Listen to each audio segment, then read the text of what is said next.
Assalamualaikum warahmatullahi wabarakatuh. Perkenalkan, nama saya Ian Hadiansah. Jadi di kesempatan kali ini dalam rangka memenuhi tugas mata kuliah usul fikih, saya sedikit menjelaskan tentang apa itu usul fikih. Oke, langsung saja ke yang pertama. Jadi di sini diterangkan bahwa usul fikih itu secara harfiah, kata usul fikih merupakan gabungan dari dua kata, yakni usul dan fikih. Apa itu usul? Usul itu artinya pokok, dasar atau fondasi, sedangkan fikih itu artinya paham yang mendalam. Jadi kata usul yang merupakan jamak dari kata asal secara etimologi berarti sesuatu yang menjadi dasar bagi yang lainnya. Arti etimologi ini tidak jauh definitif dari kata asal tersebut, karena ilmu usul fikih itu adalah ilmu yang kepadanya didasarkan fikih. Lalu apa sih perbedaan fikih dan usul fikih? Jadi di sini terangkan bahwa fikih itu adalah ilmu yang berbicara tentang hukum-hukum praktis yang menetapnya diupayakan melalui pemahaman yang dalam terhadap dalil-dalil yang terperinci dalam nas tentunya. Sedangkan usul fikih di sini terangkan bahwa usul fikih seperti yang didefinisikan oleh Abu Wahab Khalaf adalah ilmu tentang kaidah dan pembahasan-pembahasan yang dijadikan sarang untuk memperoleh hukum-hukum syarak. Mengenai perbuatan dari dalil-dalilnya yang terperinci, maka dapat dilihat perbedaan dalam antara ilmu fikih dan ilmu usul fikih. Kata ilmu fikih berbicara tentang hukum dari suatu perbuatan, maka ilmu usul fikih berbicara tentang metode proses bagaimana menemukan hukum itu sendiri. Jadi tadi adalah definisi dari fikih dan usul fikih itu sendiri. Selanjutnya, objek kajian usul fikih.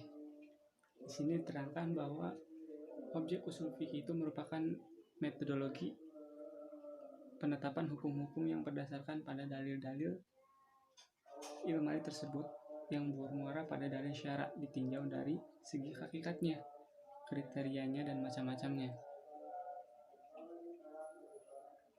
Di sini juga usul fikih itu dibagi menjadi 4, yaitu yang pertama pembahasan mengenai hukum syarak dan berhubungan dengannya seperti hakim, makhum fikih, dan makhum alaih. Lalu yang kedua, pembahasan tentang sumber-sumber dan dalil-dalil hukum. Yang ketiga, pembahasan tentang cara menggali dan menarik hukum dari sumber-sumber dan dari dalil-dalil itu. Lalu yang terakhir, yang keempat, pembahasan tentang ijtihad. Nah, itu adalah beberapa objek yang saya dapatkan di materi ini. Lalu bagaimana ruang lingkup kajian usul fikih itu sendiri? Jadi di sini dijelaskan bahwa pemaparan terutama berbagai definisi yang dipaparkan oleh para ulama, ahli ilmu usul fikih dapat diketahui ruang lingkup kajian dari usul fikih secara global diantaranya 1. Sumber dan dalil hukum dengan berbagai permasalahannya. Saya ulangi lagi. 1. Sumber dan dalil hukum dengan berbagai permasalahannya. Yang kedua, bagaimana memanfaatkan sumber dan dalil hukum tersebut. Lalu yang ketiga, metode atau cara Yang ketiga, metode atau cara penggalian hukum dari sumber dan dalilnya. Yang keempat, syarat-syarat yang berwenang melakukan instibat atau mujtahid dengan berbagai permasalahannya. Nah, itu adalah 4 ruang lingkup kajian usul fikih yang saya dapatkan dari materi ini. Nah, tadi itu sedikit menerangkan tentang ruang lingkup kajian usul fikih. Lalu kita berlanjut pada bagaimana perkembangan usul fikih itu sendiri. Pada masalah seperti dalam usul fikih sudah ada sejak zaman Rasulullah sebenarnya.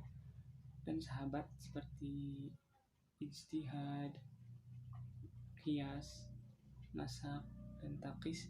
Contoh ijtihad seperti yang dilakukan oleh Mu'adz bin Jabal. Tentang taqis seperti ketika Abdullah bin Mas'ud dalam menetapkan iddah wanita hamil, dia menetapkan bahwa batas iddahnya berakhir ketika melahirkan.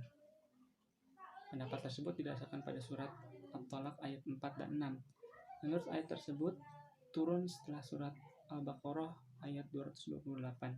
Kasus tersebut terkandung pemahaman usul bahwa nas yang datang kemudian dapat menasak atau mentakis yang datang terdahulu. Nah, itu adalah sedikit dari penjelasan usul fikih, mulai dari apa itu usul, apa itu fikih, dan apa itu usul fikih, dan sedikit tadi tentang objek kajian dan perkembangannya. Sekian dari saya. Mohon maaf bila ada kesalahan, banyak kekurangan tentunya. Saya harap dapat dimaklumi. Untuk penjelasan selanjutnya saya serahkan kepada rekan-rekan saya yang nanti akan ikut serta dalam menjelaskan. Terima kasih. Assalamualaikum warahmatullahi wabarakatuh.